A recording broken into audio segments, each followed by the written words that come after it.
जय श्री कृष्णा। बेहद की परम शांति। 8वां अध्याय। अर्जुन ने कहा, हे पुरुषोत्तम, वह ब्रह्म क्या है, अध्यात्म क्या है, कर्म क्या है, अधिभूत नाम से क्या कहा गया है और अधिदेव किसको कहते हैं? हे मधुसूदन, यहाँ अधि यज्ञ कौन है और वह किस शरीर में कैसे है तथा युक्ति चित्त वाले पुरुषों द्वारा अंत समय में आप किस प्रकार जानने में आते हैं? भगवान ने कहा, परम अक्षर ब्रह्म है, अपना स्वरूप अर्थात जीवात्मा अध्यात्म नाम से कहा जाता है तथा भूतों के भाव को उत्पन्न करने वाला जो त्याग है वह कर्म नाम से कहा गया है। उत्पत्ति विनाश धर्म वाले सब पदार्थ अधिभूत हैं। हिरण्य में पुरुष अधिदेव है और ये देहधारियों में श्रेष्ठ अर्जुन। इस शरीर में मैं वासुदेव ही अंतर्यामी रूप से अधियज्ञ हूँ। जो पुरुष अंत काल में मुझको ही स्मरण करता हुआ शरीर को त्याग कर जाता है वह मेरे साक्षात स्वरूप को प्राप्त होता है, इसमें कुछ भी संशय नहीं है। हे कुंती पुत्र अर्जुन, ये मनुष्य अंत काल में जिस जिस भी भाव को स्मरण करता हुआ शरीर का त्याग करता है उसको ही प्राप्त होता है, क्योंकि वह सदा उसी भाव से भावित रहता है। इसलिए हे अर्जुन, तू सब समय में निरंतर मेरा स्मरण कर और युद्ध भी कर। इस प्रकार मुझ में अर्पण किए हुए मन बुद्धि से युक्त होकर तू निस्संदेह मुझको ही प्राप्त होगा। हे पार्थ, ये नियम है कि परमेश्वर के ध्यान के अभ्यास रूप योग से युक्त दूसरी ओर न जाने वाले चित्त से निरंतर चिंतन करता हुआ मनुष्य परम प्रकाश रूप दिव्य पुरुष को अर्थात परमेश्वर को ही प्राप्त होता है। जो पुरुष सर्वज्ञ अनादि सबके नियंता सूक्ष्म से भी अति सूक्ष्म सबके धारण पोषण करने वाले अचिंत्य स्वरूप सूर्य के सदृश नित्य चेतन प्रकाश रूप और अविद्या से अति परे शुद्ध सच्चिदानंदन परमेश्वर का स्मरण करता है, वह भक्ति युक्त पुरुष अंत काल में भी योग बल से भ्रिकुटी के मध्य में प्राण को अच्छी प्रकार स्थापित करके फिर निश्चल मन से स्मरण करता हुआ उस दिव्य रूप परम पुरुष परमात्मा को ही प्राप्त होता है। वेद के जानने वाले विद्वान जिस सच्चिदानंदन रूप परम पद को अविनाशी कहते हैं, आसक्ति रहित यत्नशील सन्यासी महात्मा जन जिसमें प्रवेश करते हैं और जिस परम पद को चाहने वाले ब्रह्मचारी लोग ब्रह्मचर्य का आचरण करते हैं, उस परम पद को मैं तेरे लिए संक्षेप से कहूँगा।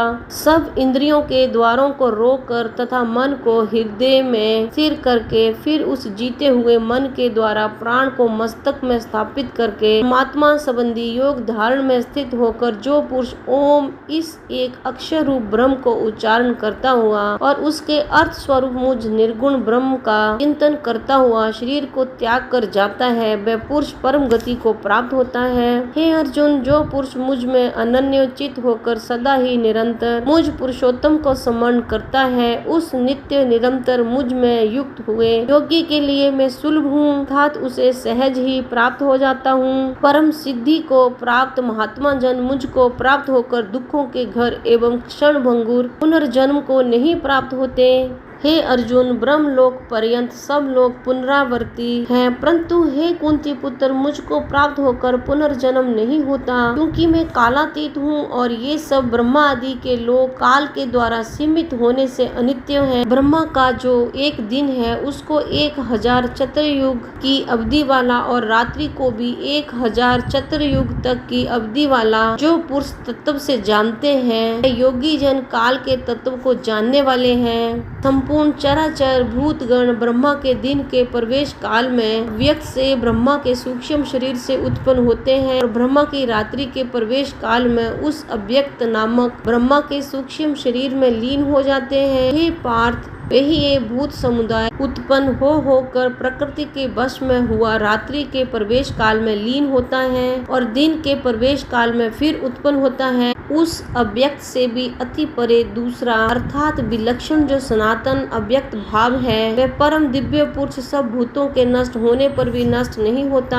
जो अव्यक्त अक्षर इस नाम से कहा गया है, उसी अक्षर नामक अव्यक्त भाव को परम गति कहते हैं तथा जिस सनातन अव्यक्त भाव को प्राप्त होकर मनुष्य वापस नहीं आते, वह मेरा परम धाम है। हे पार्थ, जिस परमात्मा के अंतर्गत तरभूत है और जिस सच्चिदानंदन परमात्मा से ये समस्त जगत परिपूर्ण है, वह सनातन अव्यक्त परम पुरुष तो अनन्य भक्ति से ही प्राप्त होने योग्य है। हे अर्जुन, जिस काल में शरीर त्याग कर गए हुए योगी जन तो वापिस न लौटने वाली गति को, और जिस काल में गए हुए वापिस लौटने वाली गति को ही प्राप्त होते हैं, उस काल को अर्थात दोनों मार्गों को कहूँगा। जिस मार्ग में ज्योतिर्मय अग्नि अभिमानी देवता है, दिन का अभिमानी देवता है, शुक्ल पक्ष का अभिमानी देवता है और उत्तरायण के 6 महीनों का अभिमानी देवता है, उस मार्ग में मरकर गए हुए ब्रह्म बेता योगी जन उपर्युक्त देवताओं द्वारा क्रम से ले जाए जाकर ब्रह्म को प्राप्त होते हैं। जिस मार्ग में धूमर अभिमानी देवता है, रात्रि अभिमानी देवता है तथा कृष्ण पक्ष का अभिमानी देवता है और दक्षिणायन के 6 महीनों का अभिमानी देवता है, उस मार्ग में मरकर गया हुआ सकाम कर्म करने वाला योगी उपर्युक्त देवताओं द्वारा क्रम से ले गया हुआ चंद्रमा की ज्योति को प्राप्त होकर स्वर्ग में अपने शुभ कर्मों का फल भोग कर वापिस आता है। क्योंकि जगत के ये 2 प्रकार के शुक्ल और कृष्ण अर्थात देवयान और पितरयान मार्ग सनातन में माने गए हैं। इनमें एक के द्वारा गया हो जिसे वापिस नहीं लौटना पड़ता, उस परम गति को प्राप्त होता है, और दूसरे के द्वारा गया हुआ फिर वापिस आता है अर्थात जन्म मरण को प्राप्त होता है। हे पार्थ, इस प्रकार इन दोनों मार्गों को तत्व से जानकर कोई भी योगी मोहित नहीं होता। इस कारण हे अर्जुन, तू सब काल में समबुद्धि रूप योग से युक्त हो अर्थात निरंतर मेरी प्राप्ति के लिए साधन करने वाला हो। योगी पुरुष इस रहस्य को तत्व से जानकर वेदों के पढ़ने में तथा यज्ञ तप और दान आदि के करने में जो पुण्य फल कहा है, उन सब को निस्संदेह उल्लंघन कर जाता है और सनातन परम पद को प्राप्त होता है। ओम तत्सदिति। श्रीमद् भगवत गीता सुपनिषत्सु ब्रह्म विद्याम योग शास्त्रे श्री कृष्ण अर्जुन संवादे अक्षर ब्रह्म योगो नाम 8वां अध्याय।